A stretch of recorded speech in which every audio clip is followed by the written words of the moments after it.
السلام علیکم عزیز طلبہ و طالبات، امید ہے کہ آپ سب خیریت سے ہوں گے۔ میں ہوں میر فیضان اور آپ دیکھ رہے ہیں ہمارا یوٹیوب چینل اپنا سر شاہد۔ تو آج کے اس ویڈیو میں ہم پڑھیں گے نوٹ پہ ناول۔ ناول اردو ادب میں انگریزی سے لیا ہوا لفظ ہے، یعنی کہ جو ناول ہے لفظ یہ انگریزی سے آیا ہے، ٹھیک ہے۔ ناول انگریزی زبان کا لفظ ہے اور اطالوی زبان کے لفظ ناولا سے مشتق ہے۔ اور یاد رکھنا کہ انگریزی زبان کا بھی یہ اپنا لفظ نہیں ہے، انگریزی زبان میں بھی یہ لفظ جو ہے اطالوی زبان سے ہو کے آیا ہے، ٹھیک ہے۔ تو اطالوی میں ناول کے معنی کیا ہیں؟ نیا کے ہیں، یعنی نیو، جسے ہم نیو کہتے ہیں۔ اردو ادب کی دیگر اصناف کی ناول کی طرح جامع اور ختمی تاریخ ممکن نہیں، یعنی کہ جیسے باقی اردو ادب ہیں، باقی اصناف ہیں، ٹھیک ہے، باقی صنف ہیں، ان کی طرح ناول کی بھی کوئی جامع اور ختمی تاریخ ممکن نہیں ہے۔ ناول ایک ایسا نثری قصہ ہے جس میں اس کے عہد کے پس منظر میں فرد اور سماج کی کشمکش دکھائی گئی ہے، لیکن نقاد اس بارے میں اختلاف کرتے ہوئے کہتے ہیں کہ یہ تعریف یورپ پر صادق ہوگی، جہاں صنعتی انقلاب اور سماج کی کشمکش کے آثار پہلے جنگ عظیم کے بعد رونما ہوئے۔ رونما کس سے کہتے ہیں؟ ظاہر ہونے سے، ٹھیک ہے۔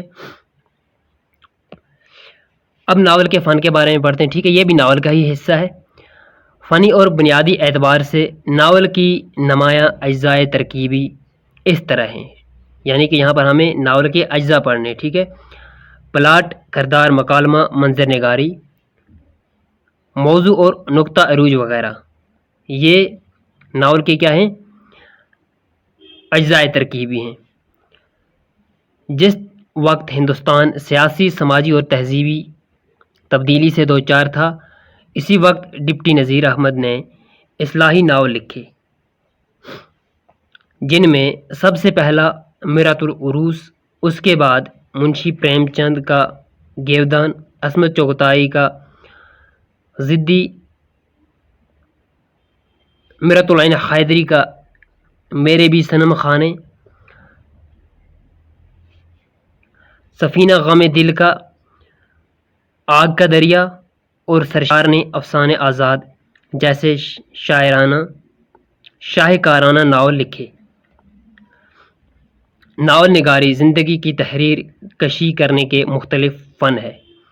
ناول نگاری کس سے کہتے ہیں؟ زندگی کی تحریر کو مختلف طریقے سے پیش کرنا، ٹھیک ہے۔ اس میں حقیقت کو نقلی روپ دے کر اس طرح پیش کیا جاتا ہے، یعنی ریئلٹی کو کیا کرتے ہیں؟ ایک نقلی روپ دیتے ہیں، ٹھیک ہے، ڈرامے کی شکل میں پیش کرتے ہیں، اور اس طرح پیش کیا جاتا ہے کہ ہم آہنگی قائم رہے۔ تو اس کو بڑی صحیح طریقے سے پیش کیا جاتا ہے تاکہ اس میں کہیں سے اونچ نیچ پیدا نہ ہو اور اس کے جو اجزاء ہیں وہ آپس میں جڑیں۔ یہی تو ناول کا فن کہلاتا ہے۔